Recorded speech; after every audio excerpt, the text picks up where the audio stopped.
Hi, my name's Dr. David Larsen, and welcome to the Music Theory Minute.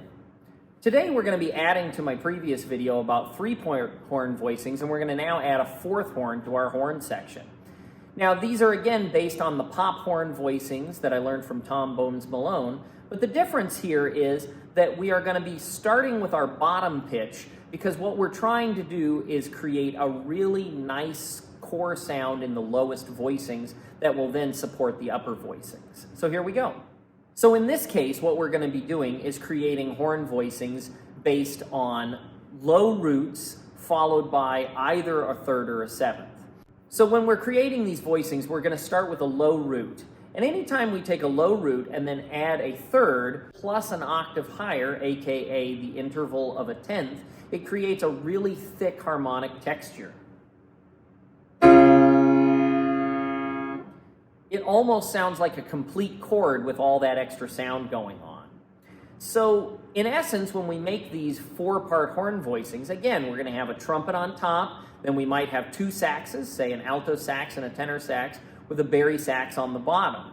And so we're going to end up with two voicings. One is going to be with the root and the bari, and then the third above that.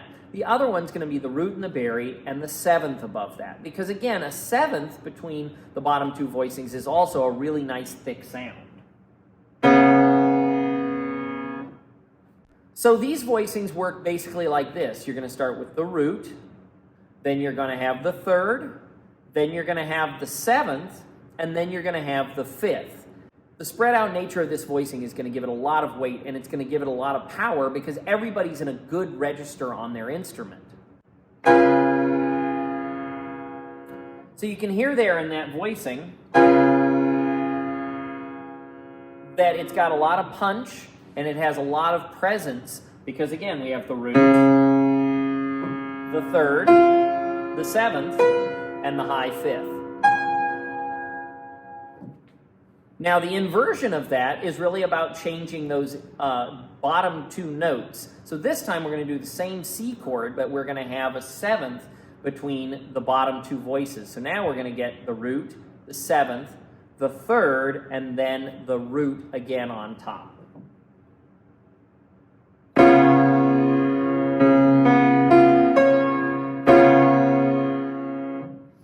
Now this voicing is also equally as strong and it has a great presence to it.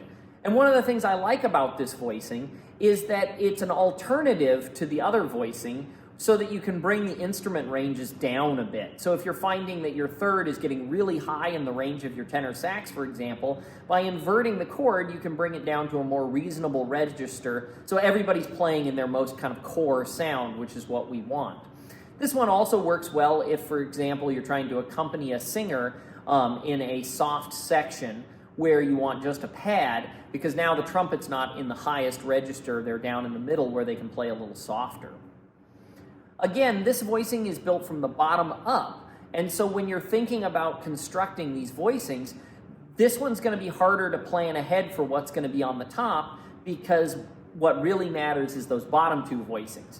This is in contrast to our three-note voicing where we started with the top note and worked our way down. Now let's take a look at four parts for the horn section. So in this case, I have a baritone sax, a tenor sax, an alto sax, and the trumpet on top.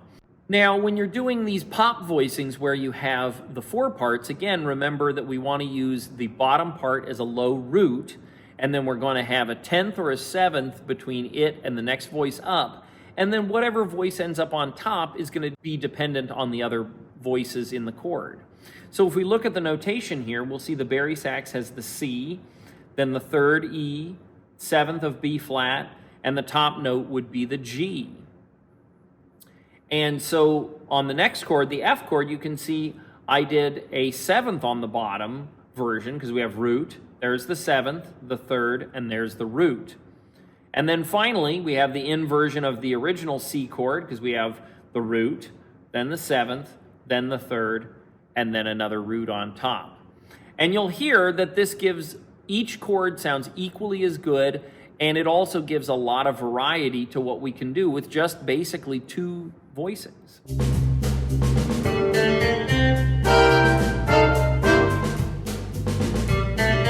And again, they sound really solid, really put together, and it became a really simple way of creating a background by just knowing the notes of the chord and putting them in a very specific order. Now, there are other voicing techniques, obviously, but this is just a great simple way to get started if you're doing an arrangement for a pop tune, a gospel tune, rock tune, and you just need something really straightforward for your horn players to play. Lastly, I wanted to show you how we would use this for triads. So in the 3-note voicing, if we look at the score here, I'm going to do this on the piano part, we might put the root on the bottom there, but then we have to create the other notes of the voicing. And so again, we want to put either a root or fifth on the top, and then below that we want a third. And then again, because this is a triad, the next note down needs to be the note that's not being played by the first part.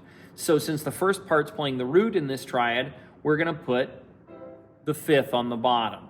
Just like before, we can invert this if the range is becoming a problem. So we could do the root on the top, the fifth, then the third, which is going to make it a little bit of a tighter block voicing for the same chord. Now again, same thing. If we want to put the fifth on the top, then that means that the note on the bottom is going to be the root for the trombone or the bari sax. So again, we can do this in inversion, and we can put the fifth on the top, and then we would have the third, and then we would have the root on the bottom in that third voice, because again, it plays the note that the top voice is not playing. Now, as you can see in the score, this voicing is a little problematic because of the great distance between these two notes. So this might be a good example of when we want to invert those bottom two voices to give it a better spread. Now, when we're working with the 4-note chords, again with triads, we're going to have the root on the bottom. And then because we don't have a seventh, that's where typically I would end up with an octave. And I think of it like the seventh, because then I'll have the third above that, and then maybe a fifth, or again, a root on top. We could also do the root on the bottom, followed by a third, followed by a fifth, followed by a root. So either way, you're going to get a nice core sound, and you're going to get a nice spread to our chord. So with triads, because there's fewer notes, you're always going to have some kind of repetitious note. So you're just going to have to ask yourself which voicing sounds better in your case. Some elements to think about when you're making pop voicings for either 3 or 4 parts is the idea of finding slots for the horns to play. What do I mean by that? Well, when the singer pauses in the middle of the music, that's where we want to have some of the activity going on. But when there's a break in the vocals, that's where we can add some interest and some excitement. And those are what we call the slots. Those little rests in the melody is where the horn section can really bring it out. But while the singer's singing, we should be playing soft pads, simple pops, rhythmic figures, or just resting. So as you're building up these voicings in your arrangements, remember, we don't want to put a whole bunch of energy behind the singer because it just gets a little bit distracting. Thanks so much for watching, and I hope you enjoy. Again, like and subscribe to the channel if you're enjoying the videos. It really helps out, and have a great day.